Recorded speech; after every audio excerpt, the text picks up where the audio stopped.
Alright guys, my new case is here, so let's check it out. So this is the Fractal Design Nano S, the window version. It also comes with a manual and some accessories.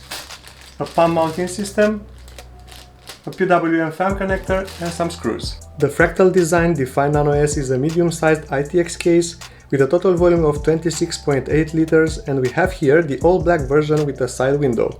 It can accommodate a lot of components, including a full-size graphics card. This is one of the reasons I have switched from my old Cougar CubeX ITX case, as the new 3-slot GPUs would not fit well, but also I did not have enough airflow for a powerful GPU. I want to move away from AO cooling, so the first step would be to fit a big CPU air cooler. Even though it's pretty small, fortunately the Nano S fits everything you need in a modern PC build. Big 160mm in height air CPU coolers, flexible storage options with room for up to 4 drives, accommodates a variety of radiator sizes and includes brackets for reservoir and palm mounting, 2 expansion slots with room for a 3-slot graphics card, and an ATX PSU up to 160mm deep.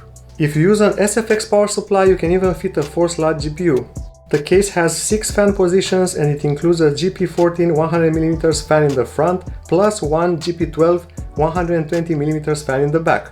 The good part is that you can also add a few more, the front and top supporting 2 140mm fans and another 120mm fan on the bottom of the case. The Nano S can also hold a few types of radiators for liquid cooling if that's your thing, and of course there are some size limitations, but not as much as you would think. We get ModuVent technology, a dense sound dampening material used for the top, front and right side panel, which works pretty well, keeping the noise low for silent computing. There are also 2 easy to clean filters on the top and bottom. The front filter sits behind the panel and the magnetic door, and the bottom filter can be pulled from the front for easy access. The manual shows what can be fitted inside the case for each slot available, with pretty intuitive schematics. One thing I think Fractal has to add to future cases is a removable dust filter at the top, as the case will clearly be exposed to a lot of dust while not powered on, if you choose to mount top fans, of course. The water reservoir can be mounted on a bracket, which allows almost any rectangular screw pattern. The front panel of the case houses 2 USB ports, the audio in and out ports, a power button with a blue LED, which also works as a hard drive LED, and the reset button. We can do some pretty decent cable management with this case, as there is a 2cm gap behind the motherboard, especially on the front side up to 3cm space, and there are a few Velcro straps included. And there you have it. This is certainly a full features ITX case, and if you're curious how I had mine set up, let's see the final build. I have opted for an air-cooled Ryzen 5900X using a silent Nocta tower cooler which almost touches the case window.